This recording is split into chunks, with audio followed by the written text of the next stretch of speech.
Have you ever felt like you're talking, pouring your heart into a conversation, but still, it feels like you're not being heard? You're speaking clearly, you've got something important to say, but somewhere in the middle of your words you notice the subtle shift, their eyes wander, their attention drifts, and before you know it they've mentally checked out. It used to happen to me all the time.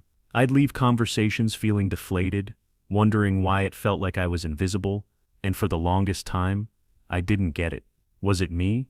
Was I too boring? Or was I simply not saying the right thing? Then, one day I had an epiphany, something clicked, and I realized why people were tuning out. The truth was harsh, but it was necessary to understand. People don't pull away because they're being rude or disrespectful. They tune out because the conversation isn't pulling them in. It isn't about the words you say, but how you're making them feel. Here's the catch. People don't want to hear you when you're speaking to impress them. They want to hear you when you're speaking to connect with them. It wasn't about having the right statistics or facts. It was about making the moment meaningful. It was about sharing a piece of me that they could relate to, not just tossing out pieces of information. So, I started paying attention to what makes conversations click. I studied real, raw interactions, and I discovered 3 essential rules that changed everything. Rule 1: stop trying to be right. How many times have you caught yourself interrupting just to correct someone? Maybe it's an offhand comment they made, or a fact that doesn't sit right with you. You jump in, determined to set them straight, thinking you're adding value. But here's the thing, when you're focused on being right, you're automatically making them wrong. And that's the exact moment people start to tune you out. It's not about whether you're technically correct, it's about how you make the other person feel. The minute you correct them, you put them on the defensive. You turn the conversation into a debate. And that's not what real conversations are for. They're not meant to be won, they're meant to be felt. I used to be that person, always making sure I got the facts straight. But now, I know sometimes the best thing to say is nothing at all. I've learned that it's not about being right, it's about being understood.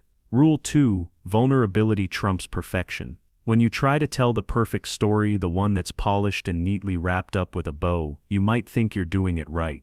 But in reality, polished stories often miss the mark. They're like an actor delivering lines on stage. There's no room for connection, no room for imperfection.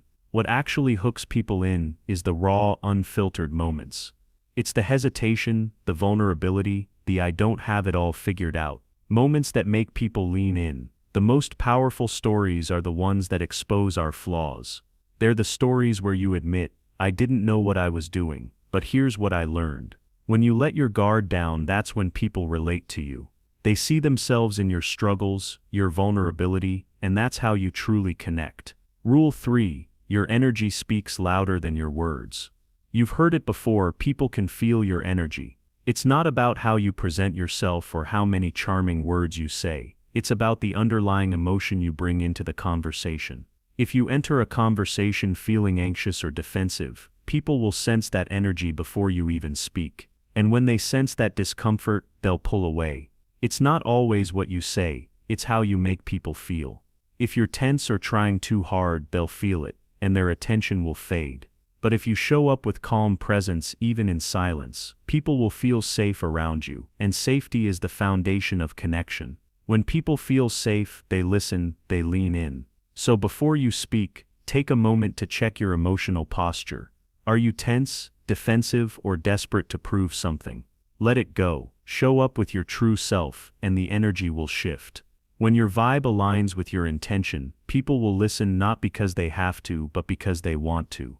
The final truth: it's not about being heard, it's about who you're speaking to. Even when you follow these rules, when you're authentic, vulnerable, and present, there will still be people who won't hear you. And that's okay, not everyone is ready to listen, and that's not your fault.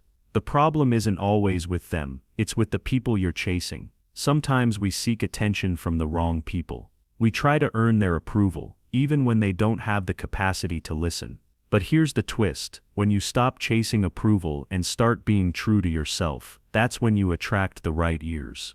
The real tragedy isn't when others don't hear you, it's when you stop listening to yourself. When you speak from a place of honesty, presence, and care, you stop chasing attention, you start inviting it.